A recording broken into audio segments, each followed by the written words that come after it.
Your money and your heart are spiritually intertwined. They're interwoven. So if you want your heart to run after God, begin to put God first in your finances. And guess what will happen? Your heart is going to actually begin to follow. God showed us when you truly love, you generously give. We were made to be givers. And when we don't give, we reject God's offer and his ability to bless our lives and to bless the lives of others through us. And on top of that, we shortchange the church, pun intended.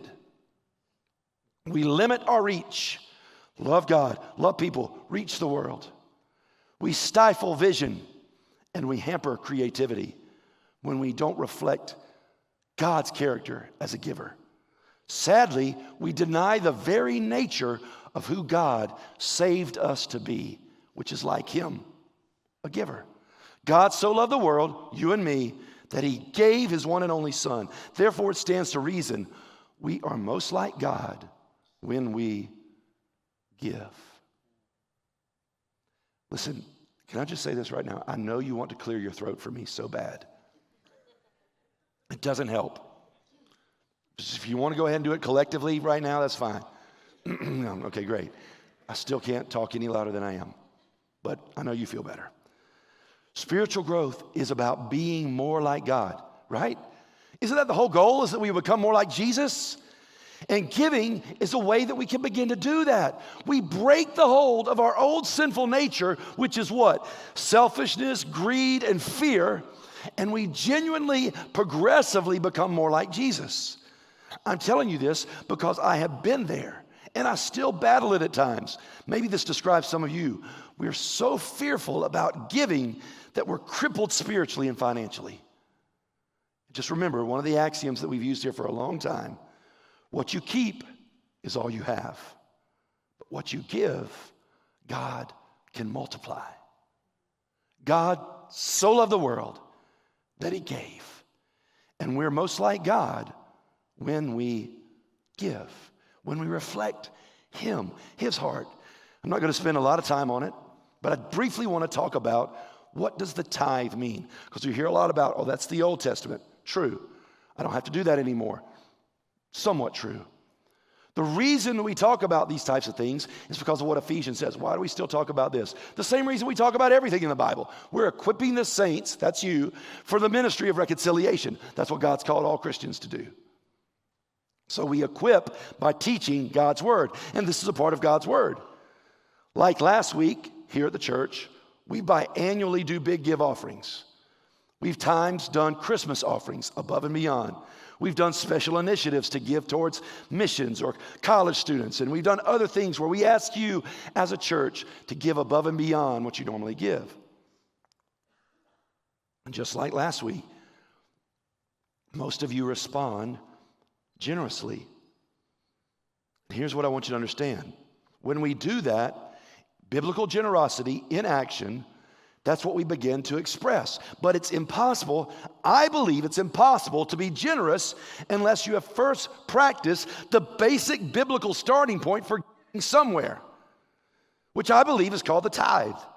Like it would be, here's an example. It would be difficult for you, if you've never played baseball before, it'd be difficult for you to go out to a mound somewhere, the major league distance, stand on the mound, and throw even a good pitch down the middle. Just watch people throw out the first pitch at any baseball game.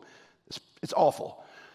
Much more difficult for you to throw a 95-mile-an-hour fastball right down the heart of the plate if you've never even thrown a baseball before.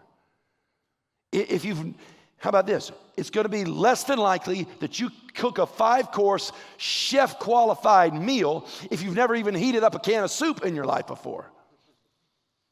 We all have to have a starting place, an entry-level starting place for things that are difficult and are hard, where we learn and we grow. And giving is no different. Like many of the spiritual disciplines, we find the starting place. We find the place, the simplest starting point. And the simplest starting point that I can see biblically is the tithe. And here's how God said to do it. First, best, constant. Give first, give your best, and do it constantly. God came up with this concept of giving. He embodied it and modeled it himself, I believe, in the incarnation when Jesus came to take our place on the cross. The word tithe comes from a Hebrew word that means, ironically, 10%. So why would God say, I want you to bring the first 10% to my house? Why would he say that? I believe that he did it for our good, not his good. Because he knew that if we brought the last 10%, it wouldn't exist.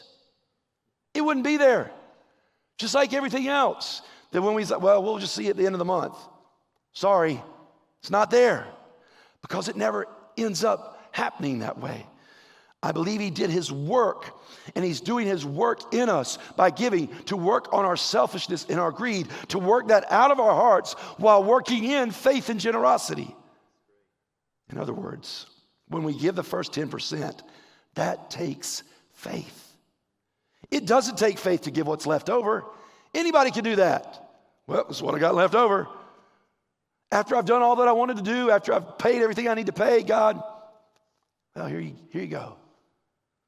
In the Old Testament sacrificial system, God said, your sheep, take your sheep and give the first one, the little lamb, if you will, give the first one. And after you give the first one, don't wait to replace it before you give it first. I mean, it's pretty clear, established, that we jump into giving by trusting God and stepping out in faith. Even the Ten Commandments said, you're not going to have any other gods before me. I come first. Jesus echoed this by saying, listen, you can't serve both God and money. You're going to love one and hate the other. So, what I've seen is when you put God first in your finances, it's actually putting God first in your life. Because Jesus said, where your treasure is, that's where your heart's going to be. What you love the most, that's what you're going to give your time to. That's what you're going to invest in. This tells us that your money and your heart are spiritually intertwined. They're interwoven. So if you want your heart to run after God, begin to put God first in your finances. And guess what will happen? Your heart is going to actually begin to follow. Maybe not wholeheartedly at first, but soon you're going to begin to see God being first in other areas of your life. This is the fruit of obedience. So I'll go back and reiterate who God is.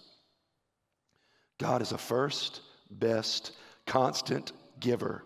And now we do this today ourselves by grace. Say, yeah, I don't believe in the law anymore. Well, listen, Jesus came not to abolish the law, but to fulfill it so that we can now live by grace and do all the things that the law says.